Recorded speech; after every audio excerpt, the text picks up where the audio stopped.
संबंधित है। मुझे लगता है ऑपोजिशन के लोगों ने इस पे टीका टिप्पणी ना करते हुए उन्होंने खुद कुछ कर नहीं पाए, उस पर जरूर ध्यान देना चाहिए, उस पर बात करनी चाहिए कि सिर्फ पार्लियामेंट हमने इनके चर्चाओं में देखी, पार्लियामेंट और बनेगा कब बनेगा कैसे बनेगा ये सिर्फ सोच और सपना दिखाते रहे पूरे देश को। पर मुझे लगता है प्राइम मिनिस्टर जी मोदी जी ने वो करके दिखाया, इसलिए शायद सबके पेट दुख रहे हैं। तो मुझे लगता है उस पर ज्यादा हमें ध्यान नहीं देना चाहिए। देश के विकास के लिए, देश की जनता के लिए जो सबसे बड़ा और पहला कदम, अभी तक हम ब्रिटिश कालीन पार्लियामेंट में बैठते थे, आज हम हमारे देश के विचारधाराओं के साथ जो पार्लियामेंट बना है उसके अंदर बैठ के हम आगे की देश के विकास के लिए काम करेंगे। थोड़ा आगे आरजेडी वाले आरजेडी ने ट्वीट किया है कि जो सांसद है वो आरजेडी में वो ट्वीट किया कि वो जो पार्लियामेंट का जो शेप है ना उसका नक्शा ताबूत के साथ कि भाई ताबूत की तरह दिखता है। मुझे लगता है जिस तरीके से भी कोई भी पक्ष ने या लोक प्रतिनिधियों ने पार्लियामेंट की तुलना कोई भी कॉफिन के साथ करना या किसी के साथ में भी करना, मुझे लगता है सबसे बड़ी गलती वो इस तरीके कर रहे हैं। आप जो हमारा विश्वास मतलब पार्लियामेंट है जहाँ से पूरे देश के विकास के लिए जो लोकतंत्र का मंदिर कहा जाता है, वो मंदिर को अगर आप इस तरीके से ट्वीट करोगे तो मुझे लगता है आने वाले समय में राज्य की जनता उन्हें उनकी जगह जरूर दिखाएगी कि वो कॉफिन में किसकी जगह है। चल एक सवाल,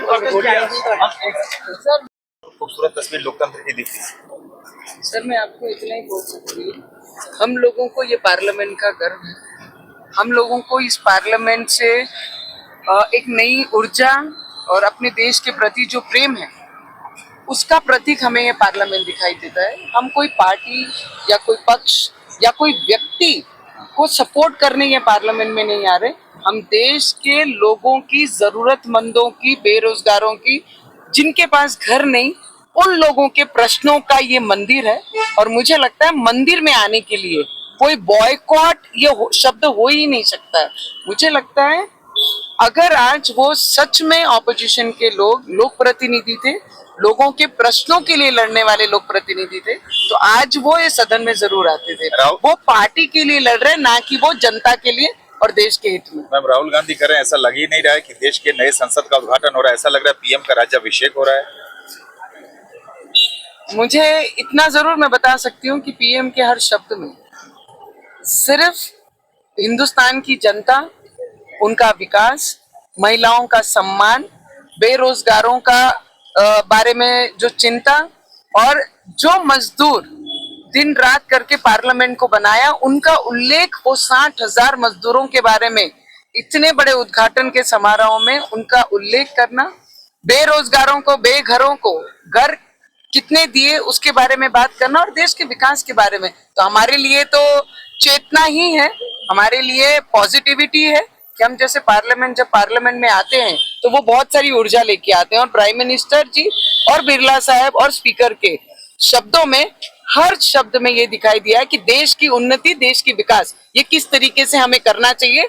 राह सरल नहीं है पर चलना बहुत जरूरी है। एक आखिरी सवाल मैम, जिस तरह से कांग्रेस ने ट्वीट किया, नेहरू जी की तस्वीर बड़ी, मोदी जी की छोटी, फिर आरजेडी ने ट्वीट किया, तो ये पार्टियां ट्वीट करके जो इस मौके पे कह रही हैं, इसे आप कैसे देख रहे हैं? आखिरी सवाल मुझे इतना जरूर पता है कि ट्वीट से विकास नहीं होगा।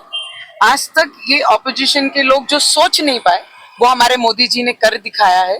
आज तक हम वो पार्लियामेंट में थे जो ब्रिटिश लोगों ने बनाया हुआ था, आज वो पार्लियामेंट में बैठेंगे जो हिंदुस्तान के लिए काम करेगा और हिंदुस्तानियों के विचारधाराओं से जो पार्लियामेंट बना है। तो मुझे लगता है ऑपोजिशन को सिर्फ पेट दर्द इतना ही है कि वो कुछ कर नहीं सके और इन्होंने वो कर दिखाया है। तो मुझे लगता है मोदी जी है तो मुमकिन है। धन्यवाद। Thank you.